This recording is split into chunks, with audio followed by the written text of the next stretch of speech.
మనస్సుని బాధ పెట్టడానికి చాలా తేలిక మార్గం ఏది అంటే మాట. మాట చేత పెట్టినటువంటి బాధ అంత కష్టంగా ఉంటుంది. అందులో మీరు ఎవరి విషయంలో మాట్లాడుతున్నారు అన్నదాన్ని బట్టి ఆ పాపం విపరీతంగా పెరిగిపోతుంది. నేను మీతో ఒక మాట చెప్పాలి అంటే, సాధారణంగా మనం చేసినటువంటి హింస వల్ల పాపాన్ని మూట కట్టుకుంటాడు. అది ఒక కోణంలో ఉంటుంది. తాను చెయ్యకూడని పని ఒకటి చేశాడు అనుకోండి, ఒక ప్రాణిని బాధ పెట్టాడు. ఓ కుక్క అలా వెళ్ళిపోతుంది, నా చేతిలో కర్ర ఉంది, నా చేతిలో కర్ర ఉంది కదా అని అలా వెళ్ళిపోతున్న కుక్క మీదకి విసిరితే దాని కాలు విరిగింది అనుకోండి. కాలు విరిగిన కుక్క ఎంతకాలం నిష్కారణంగా నేను కొడితే బాధపడిందో అంతకాలము నేను కూడా కాలు విరిగి బాధపడాలి. ఇప్పుడు ఈశ్వరుడు ఏం చేస్తాడంటే కర్మాకర్మ ఫలప్రదాత. అందుకే కాల కలయతామహం అంటాడు భగవద్గీతలో కృష్ణుడు. నువ్వు జీవుడిగా ఎప్పుడు ఏం చేశావో నాకు తెలుసు, కాలమునందు లెక్క కట్టి ఫలితాన్ని ఇస్తానంటాడు.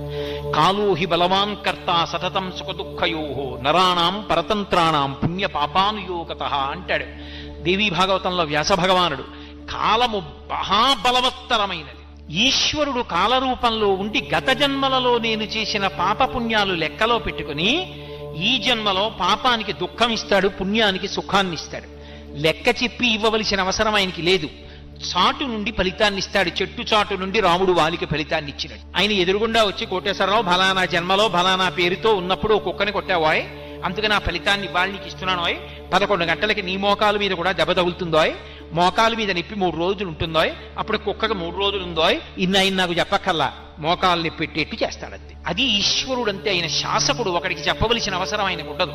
కానీ కర్మ ఫలితం మాత్రం నడిచి వెళ్ళిపోతూ ఉంటుంది.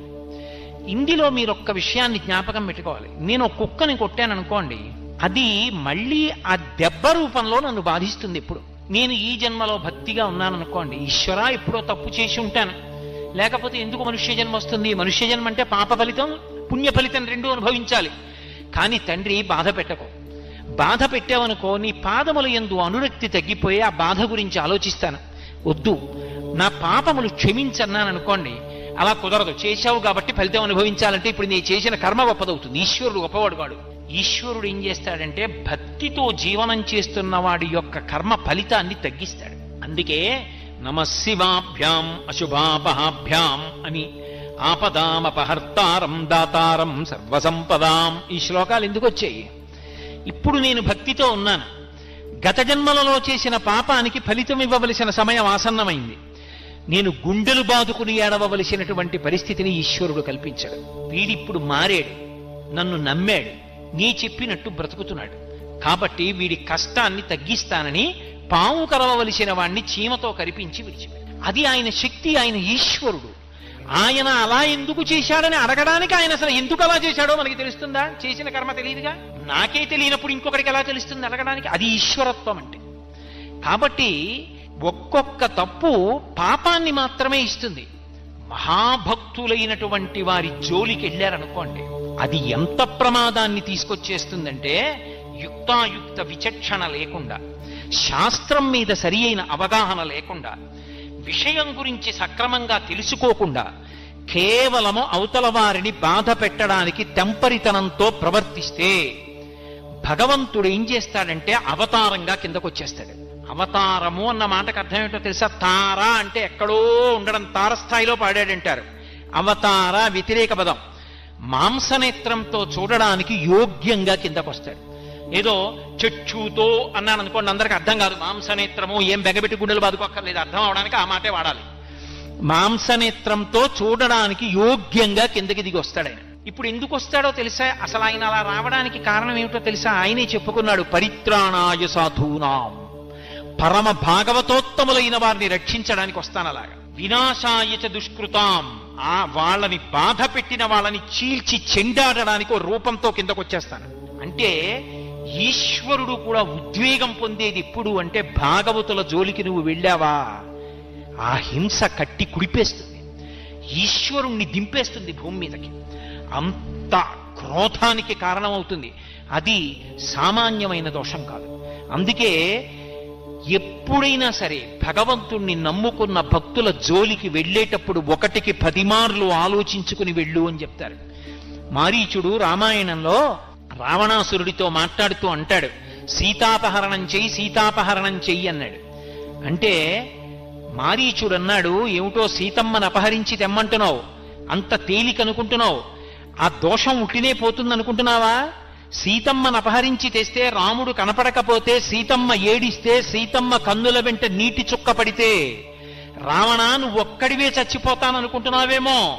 వెతికి వెతికి వేటాడేస్తాడు రాముడు.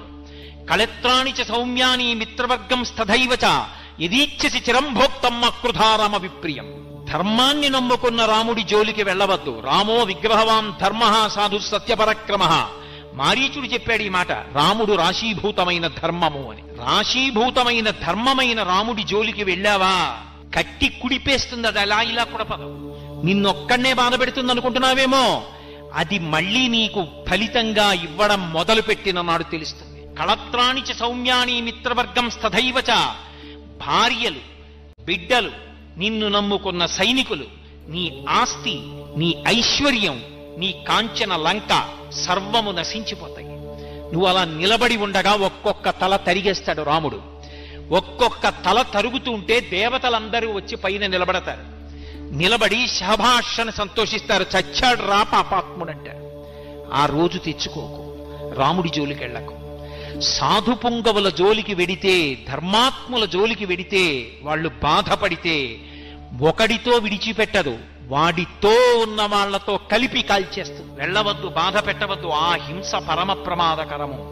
అది హాస్యానికి కాని, కేవలముగా ఏమైందిలే అని కాని అంతంత సాహసాలు చెయ్యవద్దు. అవి చాలా ప్రమాదకరమైన సాహసాలు అని హింస విషయంలో శాస్త్రం హెచ్చరిక చేస్తుంది. అందుకే భాగవతంలో దేవతలందరూ ప్రార్థన చేస్తే శ్రీ మహావిష్ణువు మాట్లాడతారు. ప్రహ్లాదోపాఖ్యానంలో మాట్లాడుతూ ఆయన ఒక మాట అంటారు, శుద్ధ సాధులందు సురలందు, శుద్ధ సాధులందు సురలందు శృతులందు గోవులందు విప్రకోటియందు ధర్మ పదవియందు తవిలినాయందు వాడెన్నడలుగు నాడు హింస పొందు అన్నాడు. ఇదే మాట వాడాడు ఆయన, హింస పొందు అన్నాడు. అల్లా ఇల్లా ఉండదు నేను పెట్టే బాధ. ఎంత కాలానికి నేను పెట్టిన బాధ గుర్తు తెచ్చుకొని మిగిలిన వాళ్ళు ఉలిక్కి పడతారు. అమ్మ బాబోయ్ అంటారు, వినడానికి చదవడానికి భయపడతారు, అలా చంపుతారు. అందుకే ప్రహ్లాదుడి జోలికి వెడితే హిరణ్యకశిప సంహారం మామూలుగా చేశాడా? మామూలుగా చేయలేదు. అవతల బ్రహ్మగారికి ఇచ్చిన మాట నిలబెట్టి తొడల మీద పడుకోబెట్టి గోళ్లతో కడుపు చీల్చేశాడు, గుండెలు బద్దలగొట్టేశాడు, నెత్తురు తాగేశాడు. ఎందుకు ఆవేశం? నరసింహావతారం గురించి జరిగితే ఎందుకు ఉలిక్కి పడతారు? పరమ భాగవతోత్తముడైన ప్రహ్లాదుడి జోలికి వెళ్ళాడు. అందుకే ఆయన చెప్పాడు, నేను ఎప్పుడు విపరీతమైన కష్టాలిస్తానో తెలుసా? శుద్ధ సాధులం, నన్ను నమ్ముకుని బ్రతుకుతున్నవాడి జోలికెడితే. శుద్ధ సాధులందు సురలందు, దేవతల జోలికెళ్ళి అదే పనిగా దేవతల్ని నింద చేస్తే, శుద్ధ సాధులందు సురలందు శృతులందు వేదాన్ని నింద చేస్తే, శుద్ధ సాధులందు సురలందు శృతులందు గోవులందు, గోవుని హింస పెట్టినా, గోవుని సంహరించినా, గోవుని కొట్టినా, గోవుని బాధ పెట్టినా, విప్రకోటియందు వేదం చదువుకుని భగవంతుణ్ణి నమ్ముకుని పరమ భక్తితో జీవనం చేస్తున్న వాళ్ళ జోలికి వెడితే, అటువంటి బ్రాహ్మణులను చెనకితే, విప్రకోటియందు ధర్మ పదవియందు ధర్మం జోలికెళ్ళి ధర్మాన్ని పాడు చేస్తే, తవిలి నాయందు చిట్ట చివరికి నన్ని ధిక్కరిస్తే, తవిలి నాయందు వాడెన్నడలుగు నాడు హింస పొందు. వాడు ఎప్పుడు వాటి జోలికెళ్ళి పాడు చేస్తాడో ఆనాడు వాడు హింస పొందుతాడు. అంటే విడిచిపెట్టడం అన్న మాట ఉండదు. వాడు పడిన కష్టాలు జ్ఞాపకం తెచ్చుకుని మిగిలిన వాళ్ళు ఒళ్ళు దగ్గర పెట్టుకునేటట్టు చేస్తాను. తస్మాత్ జాగ్రత్త అన్నాడు. అందుకే హింస చెయ్యడం అనేటటువంటిదే